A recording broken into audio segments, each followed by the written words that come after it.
Praise lord. దేవునికి స్తోత్రం. ఈరోజు మన అంశం, మన విశ్వాసం మనల్ని నడిపించగలదా? మన విశ్వాసము మనల్ని కాపాడగలదా? ఏదైతే అసాధ్యమైనవో వాటిని సాధ్యపరచగలదా? అటువంటివి జరగాలంటే ఎటువంటి విశ్వాసం మనకు ఉండాలి అన్నదాన్ని మనం బైబిల్లో ఒక సందర్భాన్ని చూసి నేర్చుకుందాం.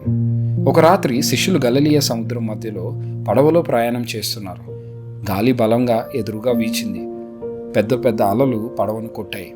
పడవను నడపలేక వారు ప్రాణభయంతో అల్లాడుచున్నారు. అప్పుడు వారి జీవితాన్ని మార్చే ఒక అద్భుతం జరిగింది. సముద్రం మీద ఒక వ్యక్తి వారిపై నడుచుకుంటూ వస్తున్నారు. శిష్యులు ఆ సన్నివేశాన్ని చూసి భయపడ్డారు. ఇది భూతమా అని గట్టిగా కేకలు వేశారు.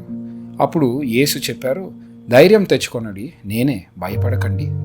అప్పుడు పేతురు వెంటనే, ప్రభువా, నీవే అయితే నీటి మీద నడిచి నీ యొద్దకు రావాలని నాకు ఆజ్ఞాపించుము అని అన్నారు. యేసు ఒక మాట చెప్పారు, రమ్ము. పేతురు ఆ మాట విని వెంటనే పడవ దిగి నీటి మీద నడవడం ప్రారంభించాడు.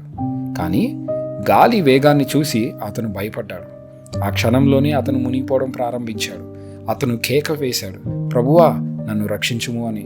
వెంటనే యేసు తన చేయి చాపి అతన్ని పట్టుకున్నాడు. ఇప్పుడు యేసు అన్నారు, అల్పవిశ్వాసి, ఎందుకు సందేహించావు అని. ఇప్పుడు మనం ఈ పాఠాన్ని వివరిస్తూ మాట్లాడదాం. పేతురుకు ఇతర శిష్యులకు లేని ఒక కోరిక ఉంది. యేసు నీటి మీద నడుస్తూ చూసిన వెంటనే తాను కూడా యేసులాగా నీటి మీద నడవాలని అతనికి కోరిక కలిగింది. ఇదే విశ్వాసం యొక్క స్వభావం. విశ్వాసం అంటే మనల్ని ముంచివేయగల పరిస్థితుల మీద కూడా నడిపించే శక్తి.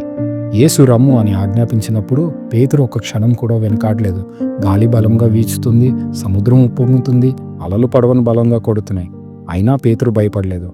అతను ధైర్యంగా పడవ దిగి నీటి మీద నడవడం ప్రారంభించాడు. కానీ యేసు దగ్గరకు చేరుతున్న సమయంలో మాత్రము అతని దృష్టి మారిపోయింది. గాలిని చూశాడు, అలలను చూశాడు, చుట్టూ ఉన్న పరిస్థితులను గమనించడం ప్రారంభించాడు. అదే క్షణంలో అతను మునిగిపోవడం మొదలైంది. వెంటనే అతను కేక వేశాడు, ప్రభువా, నన్ను రక్షించుము అని.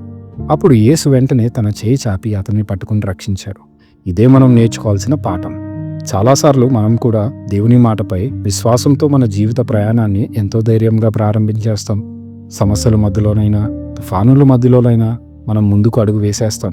కానీ దేవుని దగ్గరకు చేరే సమయంలో మన దృష్టి ఆయనపై ఉండకుండా ఈ లోకంలోని సమస్యలపై పడుతుంది. అదే క్షణంలో మనం మునిగిపోవడం ప్రారంభిస్తాం. అయితే ఒక గొప్ప సత్యం ఉంది ఇందులో. మనం మునిగిపోతున్నప్పుడు కూడా మనం ప్రభువా అని పిలిస్తే ఆయన తన చేయి చాపి మనల్ని రక్షించగలడు. ఎందుకంటే మనల్ని పిలిచిన వాడు నమ్మకమైన వాడు కనుక. ఇదే ఈ సందేశం యొక్క సారాంశమై ఉంది. ఈ సందేశం మీకు ఆశీర్వాదం అయితే ఈ వీడియోని షేర్ చేయండి, మా ఛానల్ని సబ్స్క్రైబ్ చేయండి. ఆమెన్.